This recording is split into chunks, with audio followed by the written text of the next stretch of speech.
तो यार जब मैं नीट की तैयारी करता था तब मैं जेई लेवल की फिजिक्स सॉल्व करता था, एंड फिजिक्स कभी मुझे लगा ही नहीं कि कोई डिफिकल्ट सब्जेक्ट है। इवन मैंने फिजिक्स केमिस्ट्री के बल पे जेई एडवांस में 5000 रैंक लेके आ गया था। नीट में 223 ऑल इंडिया रैंक तो आई ही थी। तो ये मैंने कैसे किया, कैसे फिजिक्स को एक अपना फेवरेट सब्जेक्ट बनाया कंपेयर टू एक नॉर्मल नीट एस्पिरेंट जिसका फिजिक्स सबसे ज़्यादा हेटेड सब्जेक्ट होता है। क्या ऐसा मैं करता था, पूरा ब्रेक डाउन करके आज मैं बताऊंगा। इवन मैं आपको सॉल्व करके बताऊंगा फिजिक्स के क्वेश्चन की, कैसे मैं फिजिक्स के क्वेश्चन को अप्रोच करता था, सॉल्व करता था। A to Z सारी चीज़ें इस वीडियो के अंदर होगी। ये फुल सॉल्यूशन है तुम्हारी फिजिक्स की जितनी भी प्रॉब्लम है उसका। एंड बिलीव मी, अगर तुम इस वीडियो को अच्छे से फॉलो कर लेते हो 180 कहीं नहीं गए फिजिक्स में, तुम कर सकते हो। बस तुम्हारे मानने के ऊपर है, तुम्हारे ठानने के ऊपर है। स्टार्ट करते हैं वीडियो को। देखो टोटल फिजिक्स में इस टाइम पे चैप्टर है 28 एंड 14 चैप्टर दोनों में बटे हुए हैं। आई वुड से कि 12th का थोड़ा वेटेज ज़्यादा रहता है, ठीक है।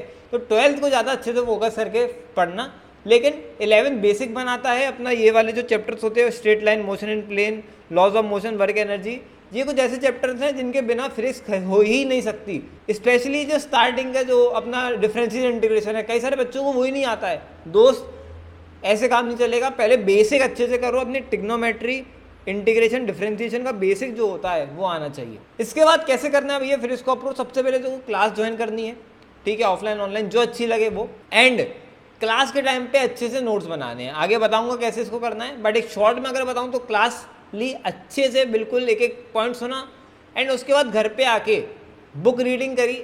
तुम अगर एनसीईआरटी करना चाहो वो कर सकते हो, मॉड्यूल करना चाहो वो कर सकते हो। उसके जो एग्जाम्पल्स हैं वो तुम्हें सॉल्व करने हैं। इसके बाद जब तुमने क्लास ले ली, उसके अच्छे से नोट्स है, तुम्हारे पास बुक रीडिंग कर ली, एग्जाम्पल कर ली, उसके बाद तुम्हें फॉर्मूला शीट बनानी है कि साहब इस चैप्टर में मैंने कौन कौन से फॉर्मूले यूज़ करे।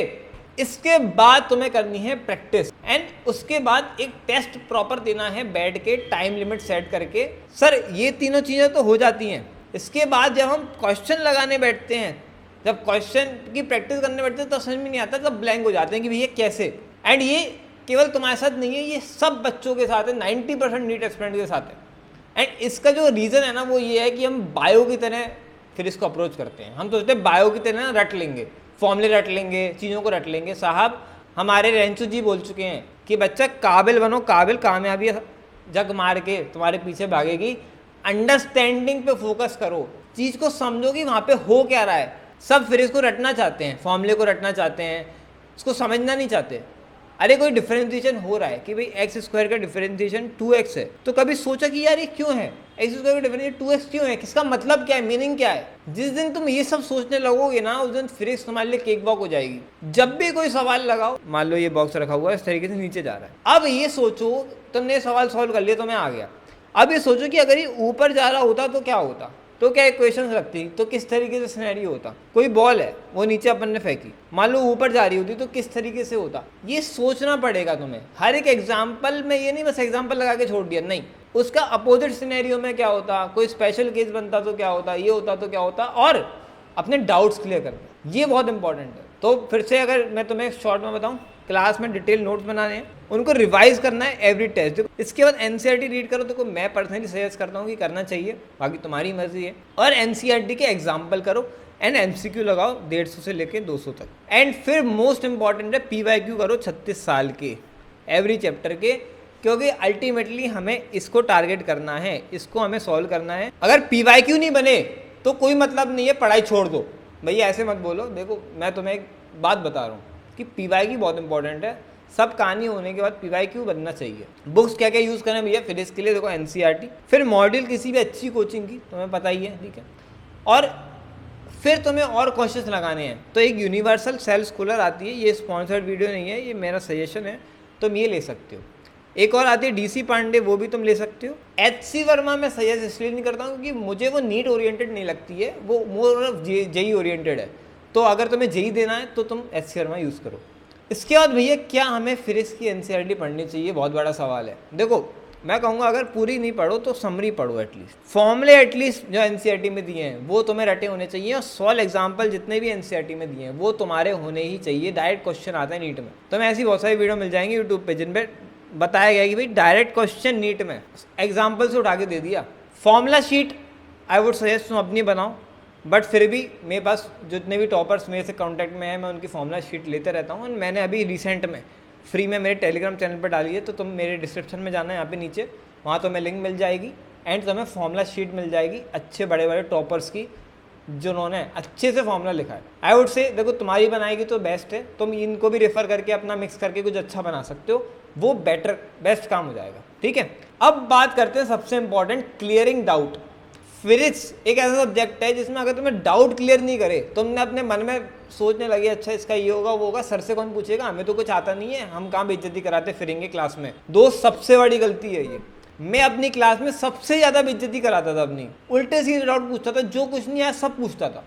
लोग मेरे पे हंसते थे, बहुत हंसते थे, लेकिन ये था कि यार ये लोग याद नहीं रखेंगे, अपने को अपनी रैंक याद रहेगी ज़िंदगी भर के लिए कि यार इतनी आई थी, तो उस पर काम करना है। अब भले कुछ भी हो, कोई कितना ही मजाक उड़ाए, कुछ भी करे, उस पर काम करना है। उस पर काम किया तो तुम्हें भी उसी पे काम करना है। दूसरों को भूल जाओ, लोग तुम्हारे बारे में क्या सोच रहे हैं क्या नहीं सोच रहे हैं। जिस दिन रिजल्ट आएगा उस दिन सबकी अपने आप पता चल जाएगा कौन कहाँ पर है। तो अब इसमें सबसे ज़्यादा वही डाउट आता है कि यार भैया कि ना हम ना डरते हैं टीचर के पास जाने में, और स्पेशली कुछ ऑनलाइन स्टूडेंट्स भी हैं जिनके पास तो फैसिलिटी ही नहीं होती है। तो ऐसे में क्या करें, तो देखो तुम फिलो ऐप यूज़ कर सकते हो, ठीक है, और ये एक ऐसा ऐप है जिसमें तुम ऑनलाइन अपना डाउट पूछ सकते हो। तुम्हें बस क्या करना है, अपना क्वेश्चन को अपलोड करना है एंड उसके बाद तुम्हें जो है ना ट्यूटर मिल जाएगा 1 मिनट के अंदर अंदर। तो वहाँ पर बैठ के आराम से जितना टाइम तुम्हें लेना है उतना टाइम लेके अच्छे से अपना डाउट क्लियर करो, और इससे तुम्हारी एक तरह से क्या है, ट्रैवल टाइम भी बच रहा है कि तुम्हें कहीं जाना नहीं पड़ रहा है, तो अपने घर बैठे डाउट क्लियर कर सकते हो। साथ में फिलो ऐप में इस टाइम पर क्वेश्चन बैंक जो होता है, टेस्ट सीरीज होती हैं, इवन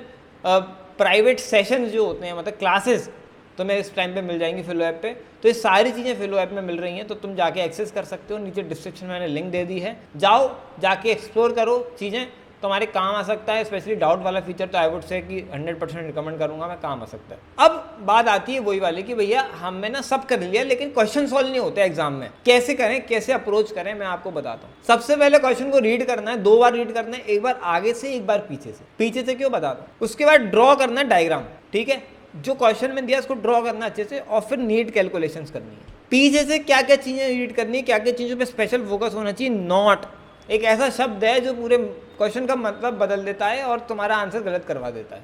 सेम वर्ड आता है इनकरेक्ट, वो भी ऐसा ही है। हॉरिजॉन्टल वर्टिकल में कंफ्यूज होते हैं बच्चे कई बार कि भैया एंगल कहाँ से दिया है, कई बार वर्टिकल से दिया होता है, हम वही इक्वेशन लगा के गलत कर देते हैं। रेशियो क्वेश्चंस बहुत इंपॉर्टेंट, आंसर 1:2 है, तुम 2:1 लिख के आ गए, ये गलती हो जाती है। तो इसलिए इनको डबल बार रीड करके अच्छे से समझना पड़ेगा। जैसे ये नीट 2024 का मैं आपको क्वेश्चन लेके आया हूँ, जो री नीट हुआ था 1500 बच्चों का, उस पेपर का ही क्वेश्चन है, देखते हैं कैसे करना है, ठीक है। तो देखो, a particle is moving along x axis with its position x, ध्यान रखेंगे x axis.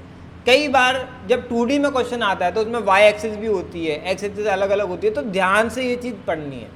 Varying with time T S, ये अपने को इक्वेशन दी है। The ratio of initial velocity to initial acceleration, बहुत इंपॉर्टेंट रेशियो है, तो ध्यान रखेंगे वेलोसिटी बाय एक्सेलरेशन है, नॉट एक्सेलरेशन बाय वेलोसिटी, ठीक है। तो इनिशियल वेलोसिटी अपन पहले लिख लेंगे भैया क्या पूछा गया है, initial velocity by initial acceleration कितना होगा, ये अपने को पूछा गया है। अपने को दिया है एक्स का वेरिएशन विद टाइम, तो सिंपल सा अपन वेलोसिटी और एक्सेलरेशन निकाल लेंगे। कई सारे बच्चे ऐसे गलती कर सकते हैं कि भैया T0 रख देता हूँ मैं, क्योंकि ना उसने तो इनिशियल पूछा है। नहीं, पहले वेलोसिटी निकालेंगे, एक्स को डिफ्रेंशिएट करेंगे, तो वेलोसिटी कितना आ जाएगा 4 alpha T3 plus 2 beta T plus gamma, ठीक है। और एक्सेलरेशन कितना आ जाएगा हमारा, इसको एक बार डिफ्रेंशिएट कर दो, तो 12 अल्फा T² प्लस 2 बीटा, ठीक। इन्हीं का तो रेशो पूछा है, तो इसको रेशो में रख दो और T0 रख दो, क्योंकि इनिशियल पूछा है उसने, है ना। तो अब T0 रख दो, तो क्या बनेगा gamma by 2 beta. Gamma by 2 beta कहाँ है आंसर, ये रहा, 4th आंसर है। सिंपल क्वेश्चन था, ऐसे ही करना सॉल्व। अब आते हैं भाई 21, थोड़ा सा तुम्हें इसमें समझ में आएगी चीज़ें। A uniform metal wire of length L has 10 ohm resistance. पहले ही डायग्राम बना लो साहब, L लेंथ का वायर है, ठीक है, और रेजिस्टेंस इसमें कितना है 10 ohm. Now this wire is stretched to length 2L and then bend to form a perfect circle. ये क्या हुआ भैया, ये क्या चल रहा है, इसको तो नहीं कर पाऊंगा मैं, छोड़ दो ये।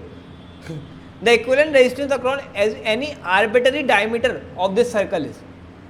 देखो ध्यान से पढ़ो, चीज़ों को समझो। कोई भी वायर होता है वो एक तरीके से सिलेंडर होता है, ठीक है, उसका मान लो एरिया ए था, लेंथ एल थी, ठीक है।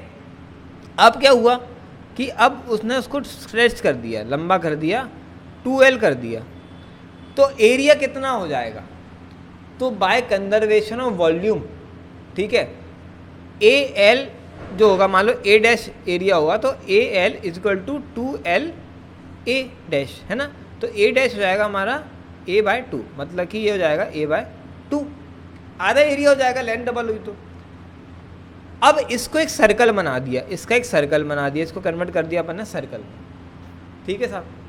तो अब क्या होगा, अब बोला है कि किसी भी आर्बिट्ररी 2 पॉइंट पे अपन लेंगे तो अब कितना रेजिस्टेंस आएगा सिस्टम का। तो देखो यहाँ पर R क्या होता है, R अपने को पता है, R equal to rho L by a, ठीक है। यहाँ पे L थी, ये 2L हो गया, और A बाय 2 हो गया, एरिया A बाय 2 हो गया, तो अपन अगर रखें R डैश जो नया है वो रो 2L बाय A बाय 2 हो गया, मतलब 4 रो L बाय A, ठीक है। तो R डैश कितना हो जाएगा, 4R हो गया। पहले अगर ये R था रो L बाय A, तो अभी 4 रो L बाय A हो गया, मतलब 4R हो गया। मतलब कि रेजिस्टेंस इसका कितना हो गया, इसका रेजिस्टेंस हो गया R डैश 40 ओम, 40 ओम हो गया। अब तुमने इसको सर्कल बना दिया, गोल बना दिया, और तुमने कहा कि अब यहाँ किसी भी 2 पॉइंट से अगर लूँगा तो ये लेंथ की रेजिस्टेंस कितना होगा, इसको मैंने बांट दिया ना आधा, तो कितना होगा 20 और 20, तो मतलब ये 20 हो जाएगा, ये 20 हो जाएगा, नीचे नीचे ऊपर नीचे 20 हो जाएगा। तो अब जब मैं इसको सॉल्व करूँगा, ये क्या एक पैरेलल में तो लगा हुआ है, ये एक तरीके से ऐसा नहीं है ये कि ये 2 रेजिस्टेंस मैंने लगा रखे हैं 20 और 20। अब जब इसको मैंने सॉल्व करूँगा तो पैरेलल कनेक्शन है, आधा हो जाएगा, तो ये कितना हो जाएगा 10 ओम हो जाएगा आंसर, सिंपल बात। तो इस तरीके से डायग्राम बनाना पड़ेगा, समझ लो हर चीज़ का डायग्राम। अब जैसे ये है, अब Bob is world in a horizontal circle, ध्यान रखेंगे यहाँ पे भी हॉरिजॉन्टल वर्ड, इनको सर्कल कर दिया करो, है ना, जो भी इस टाइप के वर्ड होते हैं। Bye means of a string initial speed of 10 RPM, okay. If tension string is quadruple, ये इंपॉर्टेंट शब्द है। कीपिंग रेडियस कांस्टेंट है, ठीक है, रेडियस कांस्टेंट है, न्यू स्पीड क्या होगी। तो हॉरिजॉन्टल सर्कल है, वर्टिकल सर्कल नहीं है। वर्टिकल सर्कल थोड़ा कॉम्प्लिकेटेड होता है, ये तो सिंपल सवाल हो गया। हॉरिजॉन्टल मतलब कि ऐसा है ना, तो ऐसे घूम रहा है, तो सिंपल तो हॉरिजॉन्टल सर्कल है, ऐसे ऐसे घूम रहा है। पहले जो इसकी स्पीड थी वो थी 10 RPM, एक तरीके से हमें ओमेगा दिया हुआ है। बोला है कि टेंशन अगर, तो अपन क्या बोलते हैं कि जो टेंशन होगी वो सेंटीपिटल फोर्स के बराबर होगी, T equal to omega square RM, ठीक है, या MV स्क्वायर बाय R बोलते हैं ना, तो वो M ओमेगा स्क्वायर RB हो जाता है, ठीक है। अब ओमेगा दिया हुआ, T बोल रहा है कि T जो है मैंने क्वाड्रपल कर दिया, 40 कर दिया, तो ओमेगा डैश क्या होगा, omega dash square RM, R तो सेम है, तो 2 इक्वेशन बन गई हमारी। अब बोल रहा है कि ओमेगा कितना होगा, यही तो पूछ रहा है वो, कि टेंशन अगर क्वाड्रपल कर दी तो न्यू स्पीड क्या होगी, तो इसको रेशो में ले लो, दोनों को रेशो में ले लो, तो 1/4 इक्वल टू क्या हो जाएगा, omega square by omega dash का स्क्वायर। मतलब कि ओमेगा जो डैश है वो हमारा क्या हो जाएगा, एक तरीके से 2 ओमेगा हो जाएगा। सिंपल सा सवाल था, तो 2 ओमेगा मतलब क्या है, डबल कर तो 20 आंसर आ जाएगा, सिंपल सा था। तो पहले इक्वेशन लिखो, पहले क्वेश्चन पढ़ो, उसकी इक्वेशन लिखो या उसका डायग्राम बनाओ, है ना, डायग्राम बनाया, फिर उसका इक्वेशन लिखा मैंने और फिर कैलकुलेशन करके बता दिया। इसी तरीके से फिजिक्स करनी होती है, ज़्यादा कुछ हार्ड नहीं होता है। जितना डरोगे भागोगे फिजिक्स से कि नहीं फिजिक्स तो बहुत खतरनाक चीज़ होती है, मैं नहीं कर पाऊँगा कर पाऊँगी, तो उतना ज़्यादा वो तुम्हें बेकार लगेगी। लेकिन जितना तुम उससे प्यार करने की कोशिश करोगी, यार फिजिक्स तो बहुत ईजी है, फिजिक्स तो मैं कर लूँगा, अरे सिंपल सी बात है, इसको ऐसे समझना, ऐसे करना है, बस दैट्स इट, तो फिजिक्स सबसे ईजी सब्जेक्ट हो जाएगा तुम्हारे लिए। तो इसी के साथ वीडियो के कमेंट में लिख के जाओ, मैं फिजिक्स फोड़ूंगा, जिससे कि तुम्हारे अंदर मोटिवेशन आए कि नहीं तुम करोगे ही करोगे। मिलते हैं नेक्स्ट वीडियो में, बाय बाय सभी लोगों को, ऑल द बेस्ट।